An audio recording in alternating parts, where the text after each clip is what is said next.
Welcome to Conversations from Stritch. Today is April 4th. I'm Dr. David Livingston, and as always, I'm joined by Dr. Christopher Sent, our provost. I did want to talk a little bit. Some people may have seen in the news that Oak Point University announced plans last Wednesday to cease all operations at the close of the spring 2024 semester.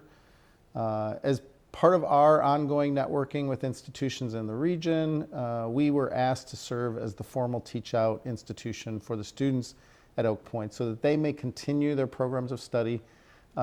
Lewis is especially well positioned to serve in this role because we have a significant overlap in terms of our nursing program and other health science programs, and the fact that our Oak Brook campus, that we have been there for decades, is just a few blocks away from Oak Point's Oak Brook location. So this is an opportunity for us to alleviate some of the stress and mitigate some of the disruption that this announcement certainly causes for the Oak Point University students, since they got this news just a week ago, and summer school will have to be done at Lewis. So a teach-out agreement is a formal process that the Higher Learning Commission, which is the accrediting body for schools mostly in the Midwest, but some down in the Southwest, it allows Lewis University to assume responsibility for the completion of the academic programs that were previously offered at Oak Point University.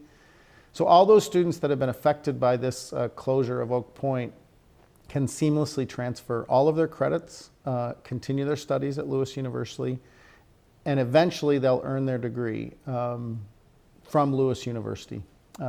Even if, and in this case, even if they did all but 2 courses at Oak Point, the way that this works is the teach-out university is the one where they earn their degree from.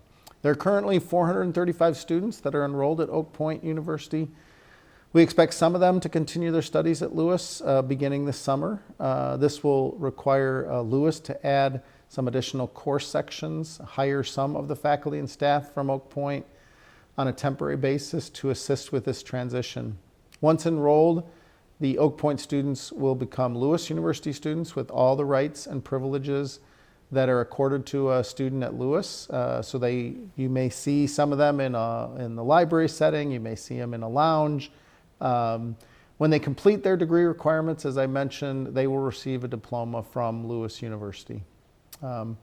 Lewis will be communicating directly with those students affected by the closure of Oak Point University, beginning with campus visits this week. Lewis advisors and admissions staff were on campus on Tuesday, I think that was. I think it's Thursday. I'm losing track of time. I really want to say thank you to not only everyone from the Lewis campus who was on campus at Oak Point. There'll be other individuals that are on campus today and over the next couple weeks, but also to everybody behind the scenes. The students will be meeting certain people, but there's people in the financial aid office, in the admissions office, in the provost's office, in the nursing and College of Nursing and Health Sciences area, and a whole host of other people. Want to thank Dr. Sent here, Dr. Ann Rapp, Dr. Bill Chura.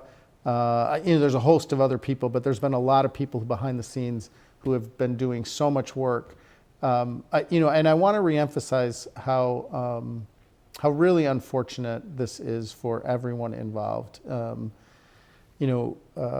We're certainly, Chris and I are well aware of all that's going on in higher ed, but we just want to, say that it's a sad situation for the students, the employees.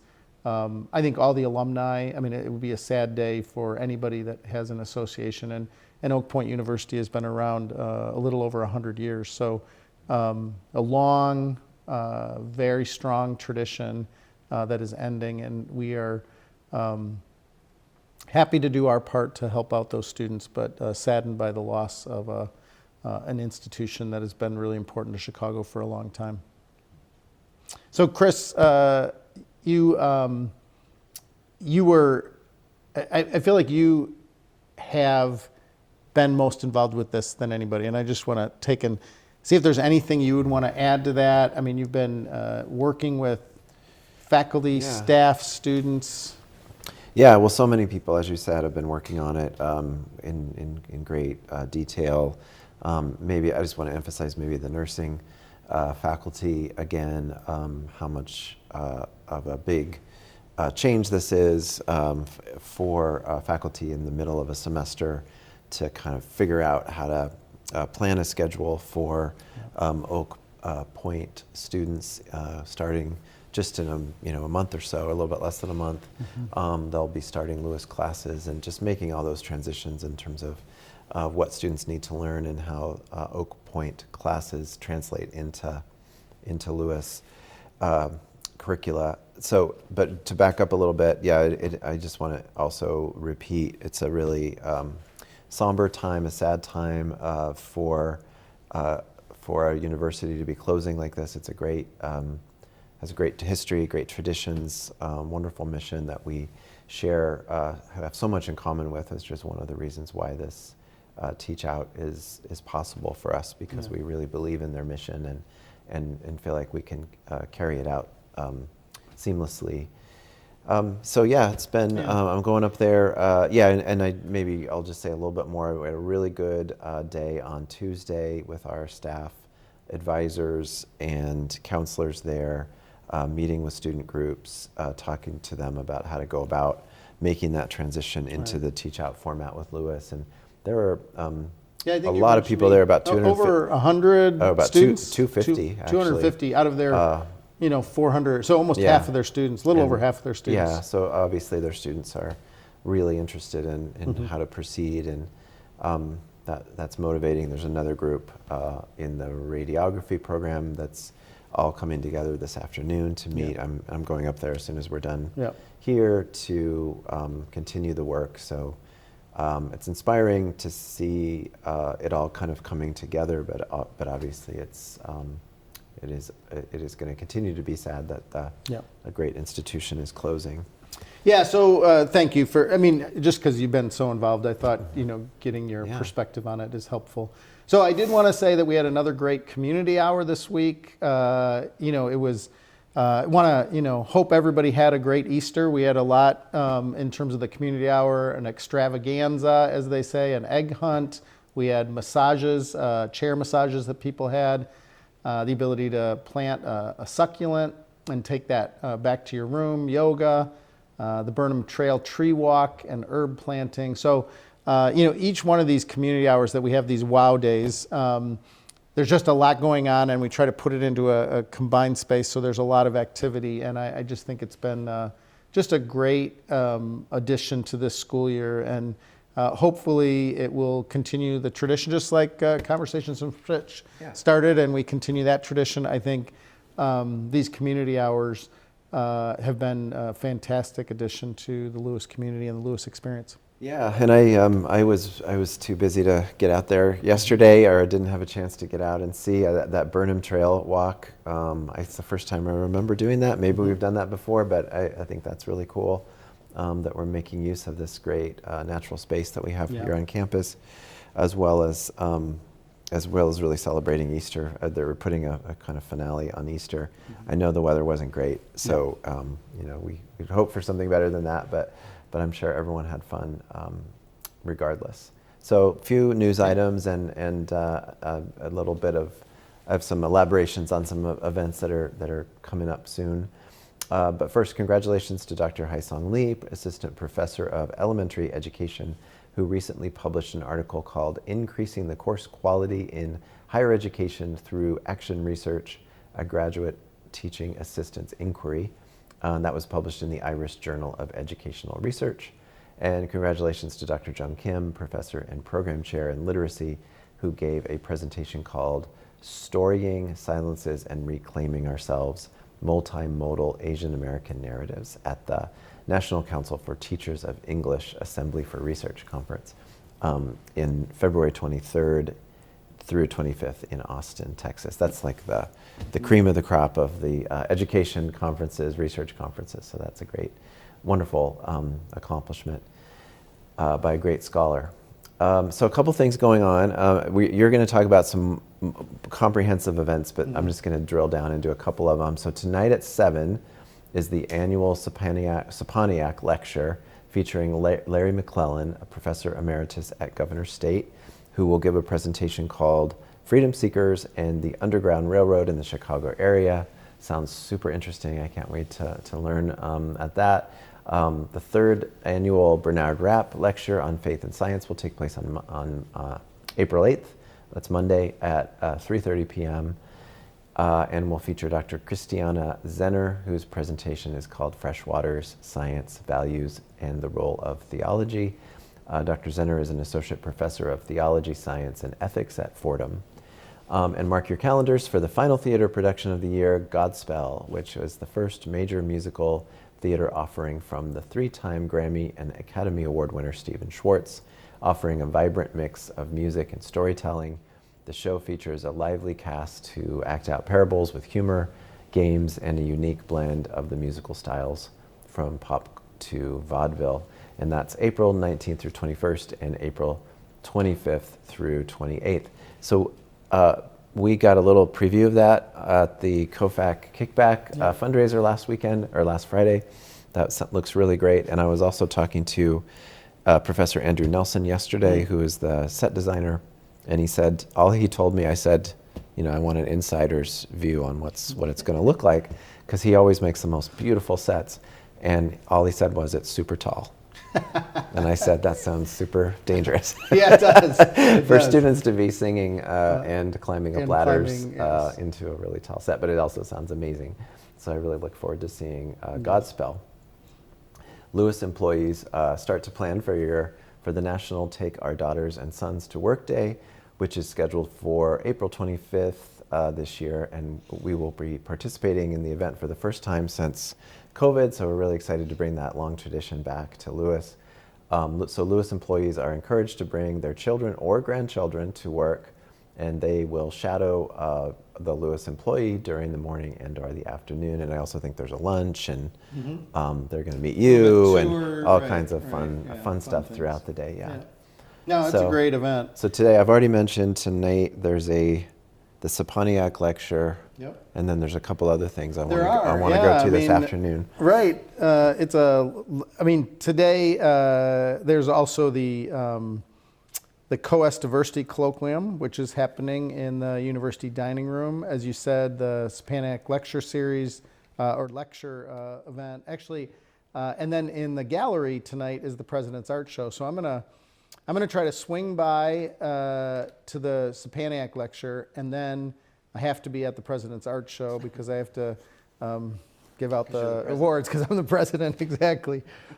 We also have women's lacrosse hosting William Jewell at the stadium tomorrow, and Girls Create with Technology event. This is a great event. Every year, it's just exciting to me to see. This is usually, I think, 7th and 8th graders, some maybe first year students in high school, but mostly junior high kids that come in and learn about STEM fields. It's a great event, sponsored by one of our partner foundations. We also, this weekend, have at the Harold White Aviation Center Ready to Fly, which is another opportunity for people who are potentially interested in becoming a part of the aviation industry, being able to show up. And then the men's lacrosse team hosts Maryville this weekend at home. That'll be a great match, and the weather's supposed to be nicer. So I would just say, if you haven't been out to a lacrosse match, this weekend is the weekend to either see the men play against Maryville, or the women will be hosting Rockhurst on Sunday. So good weekend of lacrosse. Drama Club has an open mic night this weekend as well. Of course, there's Mass this weekend, and then we have the Bernard Rapp lecture that we talked about, and there's a cheerleading showcase as well on April 8th next week at Neil Carey. So, and of course, that wraps up next week. We'll have a community hour as well on Wednesday. So just a lot going on campus. I say to everybody, whether it's an external person, internal person, this month of April is the busiest time of the year. It's also a great time. I mean, it's exhausting, I think, for all of us on campus. We're also at the end of an exhausting year. But it also is, it's a vibrant time because it really is the time to celebrate. We celebrate our students, we celebrate our faculty. I know coming up in a few weeks, we have our celebration of years of service event. We're doing a mission orientation next week for our new St. Augustine colleagues.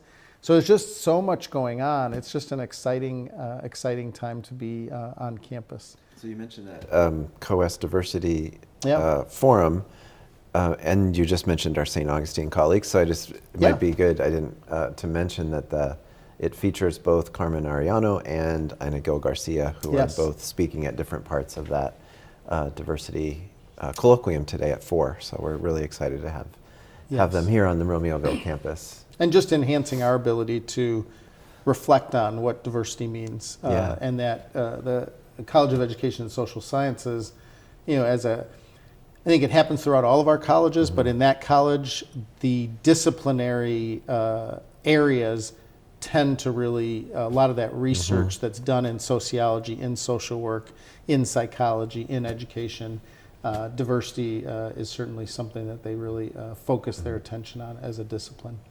So a few other things in terms of traveling sports. So men's and women's golf, they host the Flyer Invitational this weekend at Catigny. Men's and women's track compete at the Chicagoland Championships in Elmhurst. I just saw that both teams are ranked in the top 15 in the country. So I think we should place well in these Chicagoland Championships. Baseball travels to Quincy downstate. Softball travels to Indianapolis. Softball's having another great year. Women's tennis goes to University of Chicago, and men's volleyball finishes its regular season this week with a trip to Fort Wayne today, and then plays Loyola at Loyola on Saturday. And then we'll have that tournament, which is going to be super important for the men's volleyball team. It's their only shot at getting into the postseason tournament. Man, April is chocked full, and it's amazing to me that we only have 4 more weeks after this. After tomorrow, we have 4 more weeks, and the semester's over. Which is really, I didn't know that. It's it's really shocking to me that we're at that point. Okay, I'm going to try to go to that Loyola. That Loyola match game at Loyola on Saturday afternoon. It's going to be really exciting. Yeah. Well, it's time for our guest. Yeah, our focus today is on Albuquerque, and so for the first time in quite a long time, we have a virtual guest. So forgive us if we're not practiced at that, but I'm really, really pleased to welcome Jim Saya to the show. Jim's been in LaSallian higher education for 35 years. He is a former tenured faculty member, department chair, dean, and senior vice president at the College of Santa Fe, and he opened the Albuquerque campus for Lewis University in May of 2009. Welcome, Jim. Oh, it's great to be here. Thank you for having me. Wonderful to see you there in your Albuquerque office. It's great to be with you. I'm so glad we can't believe we haven't done this before. So it's wonderful to be talking with you, and I'm sorry we're not there right now. Yeah, no, thanks for joining us, Jim. Yeah, it's a pleasure. So I think a lot of people who are not super familiar with Lewis or haven't worked at Lewis for a long time, or just a typical Romeoville student at Lewis, or even our new colleagues from St. Augustine might not really understand what this Albuquerque campus is all about.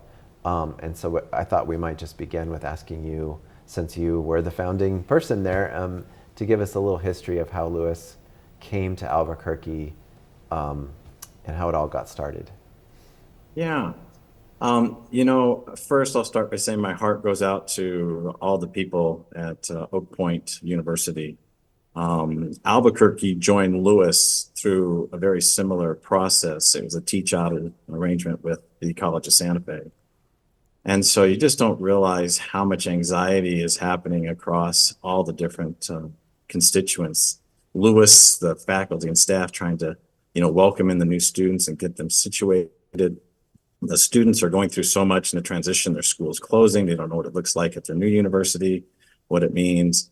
And then having been on both sides of it, I can tell you as an administrator, the worst day I've ever had as a administrator in higher education and a department chair is um, making arrangements for your students, your kids, these are your kids, to go to another institution. So my heart really goes out to all of them and what everybody's dealing with. So, but having gone, go ahead. No, I was just going to say, so share a little bit about, I mean, I totally appreciate that. And I think Chris and I feel that sense of the depth of, the loss that comes with that. But talk a little bit about, so College of Santa Fe was a LaSallian school. Maybe you could talk a little bit about that. And then Correct. The transition into our Albuquerque campus right now and how the mission continued there. And, you had deep connections with both. And so you've been in the LaSallian world for a long time. Yeah, so what happens is that, as you've already described, the receiving institution really makes arrangements for everybody to come across. And in the situation with Albuquerque, Lewis stepped in for the College of Santa Fe that was closing after 140 years of service. And so what started out as just a teach out arrangement, there was other schools that were participating in that. And Lewis was looking just from a LaSallian mission standpoint to offer to see what they could do to help. As part of what the College of Santa Fe had, they had a campus here and they also had an office at Kirtland Air Force Base. And so during this transition, the Air Force contacted me and asked if there was another institution that could actually, that mirrored what College of Santa Fe was doing. And Lewis was just the perfect fit. Their programs were the same. The modalities were the same. They were 8-week classes in terms. And so the Air Force extended an invitation for Lewis to actually become a permanent member of the Kirtland Air Force Base Education Center. And Lewis moved from the teach out to accept that invitation there. And that really started our presence in Albuquerque. And that was in May of 2009.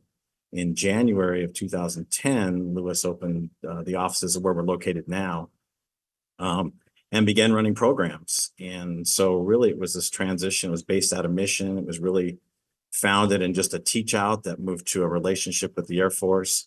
And now 15 years later, here we are.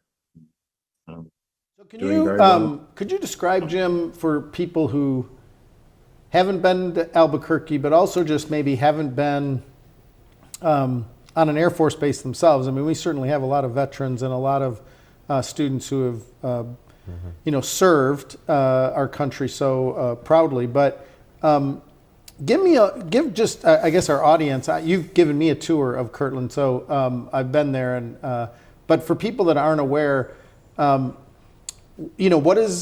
the teaching situation? I know sometimes students that are in military situations, they're told you're moving next week. Like they might be there for, 3 months or 6 months, and then all of a sudden they're told, now you're going to be in Germany. Now you're going to be in Alabama. You're in New Mexico. So tell me about both what kind of classes we teach there, how the setup is, how we work with students and the military professionals there to make this all work. Yeah. So the way military education works is that you see the promotions for men and women to join the military, and they offer a free education benefit. When they do join the military, it's set up to where their basic training satisfies a lot of credits towards an associate degree through physical training, marksmanship, leadership, various things. And so through that training, they're completing a good portion of their associate's degree. And so what's set up around the world, not just in the United States, around the world, and particularly we deal with the Air Force, but it happens with the Army and Navy as well, is that they have education centers located on the base. What they offer schools, if they'll participate, is basically free room and board. They provide us an office, they provide us utilities, and classrooms. And what each school does is makes a proposal to offer a select group of programs that are non-competing. So in our case, we offer business administration, organizational leadership, criminal justice, And most importantly for us, we do the general education requirements. So other schools come in and offer specific degree programs that they're very good at. And we're allowed to offer those in the education center. It's a non-competing environment there. So that's kind of how it works and the setup is. So Jim, how has that relationship with the Air Force or with the Kirtland Air Force Base evolved over these last 15 years? You know, it really has. We didn't have the general education component, and we picked that up when Lewis moved in. And the reason that's important, as I described the men and women as they come in with their basic training, they're lacking 6 or 7 classes in general education requirements to complete, in this case, their associate's degree in a community college of the Air Force. And so having that component for us, it drives so many students to us that they may not be interested in going on for their degree. Many of them are not. Some of them are disappointed because it becomes a requirement and they say, I joined the Air Force, so I didn't have to go to college. And now here I am having to go to college. But they find an enjoyment, and through taking those general education credits with us, they complete the requirements for their CCF degree. And then many go on with us for their bachelor's degree. So Jim, here in the Chicago area, as you know, there's so many universities, so many community colleges. It's a really complex web of different relationships. But I know from being there with you that Central New Mexico Community College is a really, really important partner. And it might be interesting or good to know, or have you talk a little bit about what is that relationship like and what types of programs do we do through that partnership? Yeah. What's fascinating is Central New Mexico Community College is the largest school in the state of New Mexico. It's about 20,000 students. So I know where you guys are at. There are, quite a number of schools, community colleges that have those numbers there. But CNM is the largest school here, located in Albuquerque, and we've had a relationship with them underneath the College of Santa Fe, and we've continued that with underneath Lewis.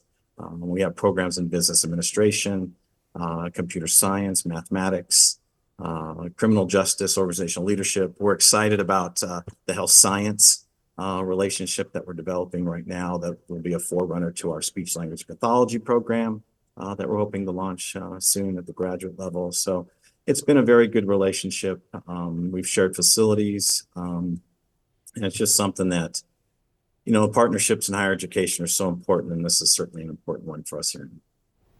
Yeah, it's great. I mean, as you say, and Chris mentioned, there's just a large set of relationships that we have with Joliet Junior College, College of DuPage, Waubonsie Community College, Elgin Community College. But as you say, you've done a great job, Jim, of building that relationship with Central New Mexico, as well as now adding new potential programs. So some people may not even know, so size and scope. So I know when it first started, the majority of the students, as you say, were teach-out students.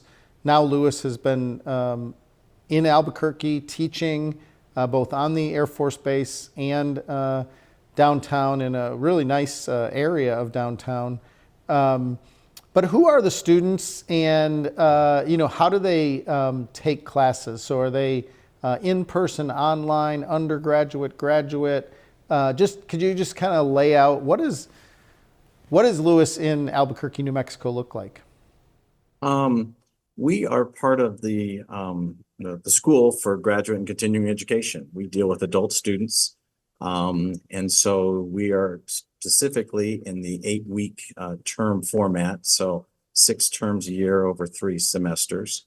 Our typical student is a working adult student who for some reason didn't complete college. So they're coming back to us either directly to Lewis to work on finishing their degree, or they're coming through CNM and through the relationships that we have there in transfer. We have 3+1 arrangements that we've put in place recently that allow students to do 3 years at the community college and 1 year at Lewis. It's very affordable. It's part of, what I think, one of the things I enjoy most about Lewis is that, we meet students where they are. And so in this case, we're finding them, through the community college that need help. We're finding them through employers that have benefits for them at the Air Force Base when they're doing that through teach out arrangements. And so, they come to us from all different walks and needs. And one of the things that's changed so much, when we started Lewis here, we were 100% on campus. We didn't have any online classes or anything like that. And through the evolution, prior to the pandemic, we had transitioned to kind of 50-50. And then with the pandemic, of course, everybody moved 100% online. And so now as we come back, everybody likes the online, particularly the working adults. Instead of having to come to campus for 4 hours a night, one night a week for 8 weeks, they now can spread that work over the course of the week, those 4 hours and doing their work. They can travel, they can be with their families. We do have some hybrid classes, particularly at the Air Force Base, where we offer writing labs, math labs. So even though it's a class that's predominantly online, we still are able to offer, in-person instruction, support. So really that's kind of a makeup of our students. Our Air Force students are young. They're anywhere from, 19 to, 40 years old in some cases. And the students that come to us from C&M are usually in their late 20s up to their mid 40s. So we had a quick question that came in, Jim. Is there housing in Albuquerque for students who have a campus that looks like, Romeoville? No, we do not. We are just simply a remote campus. There's all kinds of apartments and everything around, but we don't have any kind of a dormitory or anything like that. So similar to now, that's very similar to what we have in Oak Brook here in Chicago. It's similar to what we have in Argyle at St. Augustine, and Albuquerque is the same. And I love how you reinforce that message. We meet students where they are and meet their needs. The other thing that seems to be happening, and I know Chris has been really involved with this, as well as Dr. Ann Rapp, is the addition of graduate students to the Albuquerque campus. And I don't know if either one of you or both of you want to talk a little bit, not only what's happening now, but what we plan for in the future. Yeah, I might just say quickly that we've all been talking, leadership at Lewis in general, and Jim and Dr. Rapp over the last 2 or 3 years about some potential new opportunities in Albuquerque, largely because that Lewis that Jim described that did the teach out for the College of Santa Fe, 15 years ago, 16 years ago, was a very different Lewis than the Lewis we now have, where we have a lot more graduate programs, including graduate computer science programs, as well as the growth we've had in the health sciences. So one of our ideas that I think we're putting into motion, and I'm just going to turn it over to you, Jim, to talk about this, is building a graduate population there over the next, we've started it, but over the next 10 years or so to really have that be a big portion of what's going on there in Albuquerque. So do you want to talk about what's already happened and what the plans are for the future, Jim? Yeah, it was, it was funny. We were very strategic in securing the location that we have, what they call Uptown Albuquerque. It's a very nice area. It's kind of the flourishing part of the city there. But through this transition of traditional students or on-campus students, transitioning to more of an online population, we kind of had a crisis a couple of years ago of what to do. We had this beautiful facility located in a great spot, but with students transitioning to online, the question, for leadership came, what to do with this campus?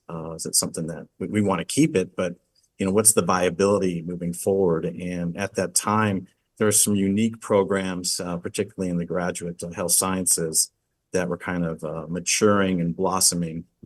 One of those is speech language pathology.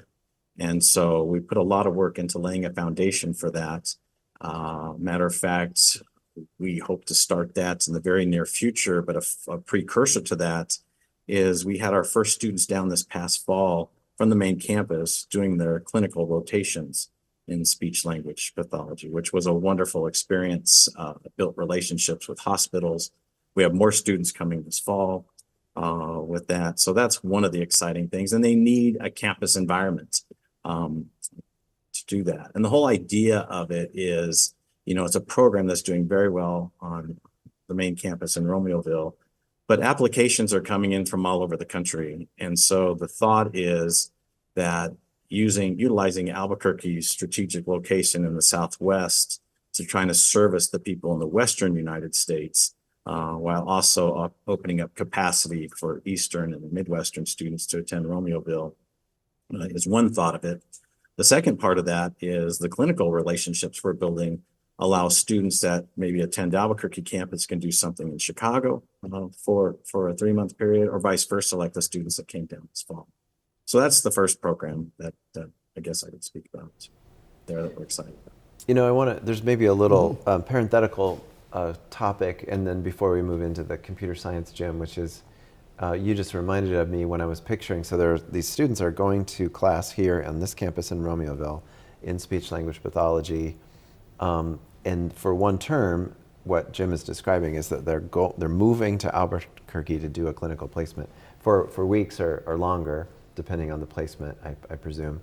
And that's a pretty big deal, but it's also really cool, that you can go to Lewis, have experience in the Chicago area. I'm sure the students come back to the Chicago area usually for employment, but not necessarily if you go and get familiar with a completely different city, very different climate, a very different culture.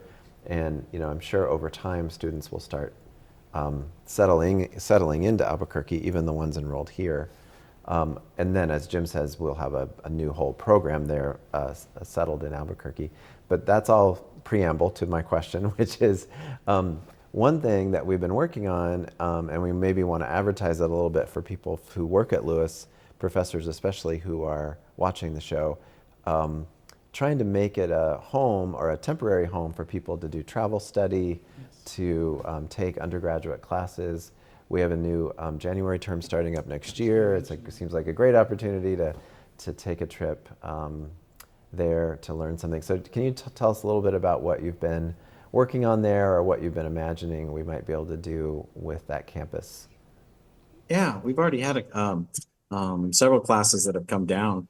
What those look like was really a in-semester, what do I want to call it? Not a retreat, a visitation, that students actually come down. We built a class so that as part of the class, they're getting credit for in-classroom time by actually being in Albuquerque for a weekend or a week over spring break.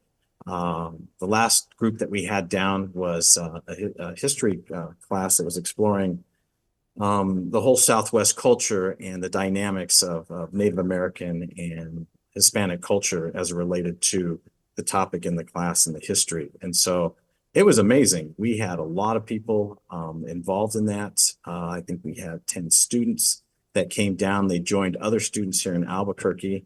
The funny thing is, you live in a community, your whole life. And as people came down, we set up all these unique visits, and half the places I always wanted to go and I never did. And so it was kind of like falling in love again with your own community. Well, Jim, could you just, on that front, could you just talk a little bit about, I think people from the Midwest, to be honest, I had not been to Albuquerque until I started working here. I hate to admit that, but I hadn't been there. And now I've been, several times. There's a couple cultural things that I think are unique about the Southwest in general, but then specifically in Albuquerque and in New Mexico. So I was wondering if you could talk a little bit about, the indigenous peoples and their nations that surround Albuquerque and are run throughout New Mexico, because I think there's some opportunities for our SLP students, but also, again, for travel study. I think, Chris, that's going to be, depending on when somebody wanted to start, whether they wanted to start on January 2nd or start on January 5th or 6th, they could do 2 to 3 weeks in a J term probably as a, typically as a 2. travel study. So a couple weeks intense course, but they could get a whole, basically a semester worth of work in a short period of time. So just the, I guess what I'd call the kind of intellectual and cultural asset. So one is the indigenous tribal nations that are around there. And the other thing that you are, very familiar with is Santa Fe as a cultural iconic place globally, really, to be honest, that people come from all over the world to go up to Santa Fe because of the arts that have been done there and continue to be done there. What's interesting, there's a lot of misconceptions about Albuquerque and the Southwest in the state of New Mexico. Most people believe, since we're located so close to the Mexico border, that most of the people here are Mexican, which is not true. It was an indigenous population. The Native Americans, have been here for centuries. And when the conquistadors came up through Mexico, they kind of came up in the high water mark of those conquering is really what it was northern New Mexico. And so many of those conquistador soldiers and people ended up staying in northern New Mexico. And Santa Fe is a great representation of that. So as the conquistadors retreated and they stayed, many people in New Mexico traced their heritage back to Spain, not to Mexico. And so that's why you see New Mexican food.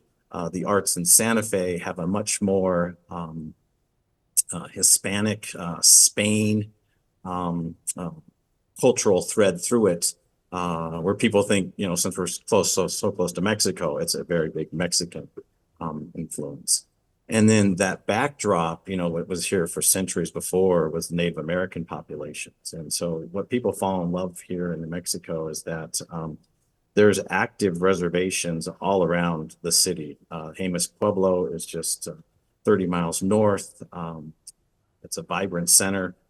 There's Taos. There's all kinds of places there, and it's very heartfelt, and in some way it's still very sad because we talk about racism and we talk about all the things that have gone on in our country, but kind of the unrecognized population that still doesn't have a seat at the table is our Native American population. And so when you travel to these reservations and you meet the people and you go to their festivals and fiestas and these type of things, you see the old traditions, you see how poor people still are there, and you see the challenges they have of trying to keep their culture intact while the younger generations are just like our kids, right? They want to go do something different than what their parents did. And so they don't want to carry those traditions forward. So, there's a lot that's why people find this place enchanting, because there's all these different dynamics that are going on.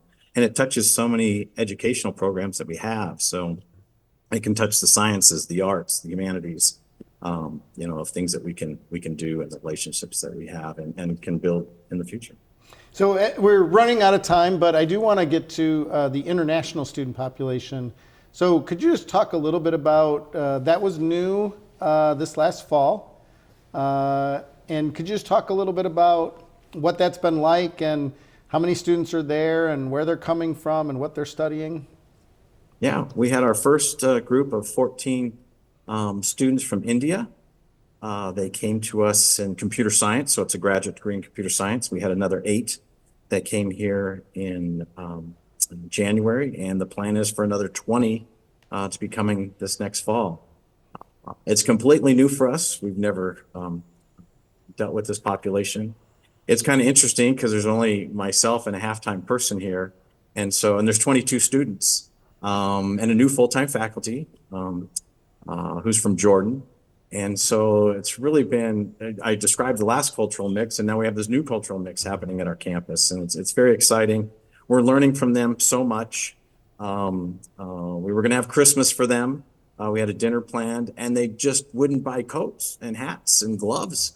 And so instead of having the dinner, we went out and bought Christmas presents for them, which were hats and scarves and gloves. And they were like little kids, we put them under the tree. And so it's been a learning experience for them, and watching them go through Thanksgiving, not knowing how to put a plate together, right? Just like we wouldn't at one of their dinners. And now the celebration of Ramadan, and holidays that weren't even on our radar are now being celebrated at this campus. So it's very exciting, and we look forward to where it goes.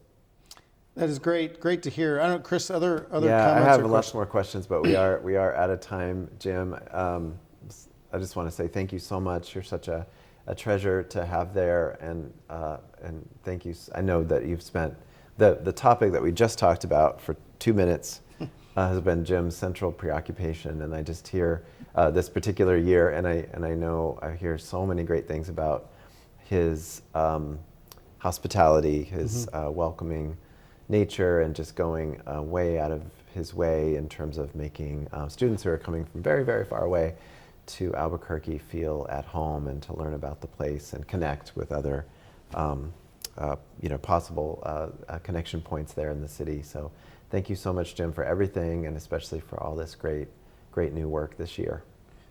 Yeah, Thank you, I'll second that, Jim. Just gratitude for all that you've been doing there for the last 15 years. And, it's rare in any cohort to have 100% retention, but 100% retention of our students from India from fall to this spring. Just a great testament to what Chris was noting, just that care and concern for the individual person, meeting students where they are, helping them to understand how to get around in Albuquerque, how to find a place to live, and then just that kind of welcoming attitude of being a gracious host. So we really appreciate that. So thanks for being our guest, and I know we'll get down there. I think I'll be back down in the fall, so look forward to seeing you then, if not before. Sounds good. Great being with you. So to everyone here, we do not have a show next week. We'll be off next week. We'll be back on the following week. And just a few more shows. I think 4 more shows for this year before we wrap it up for the summer. Again, Easter season, Ramadan. We just had Holi the other day for our Hindu students. So it is a time, as we all experience spring, it is a time in which the global community celebrates resurrection and new hope, and the vitality of the earth coming back alive for all of us. We do remember that even in that time, there's still a lot of pain and suffering. So, our hearts go out to everyone around the globe who's caught up in war, who doesn't have enough food or shelter. And we wish you and all of those that you love many blessings in the coming week.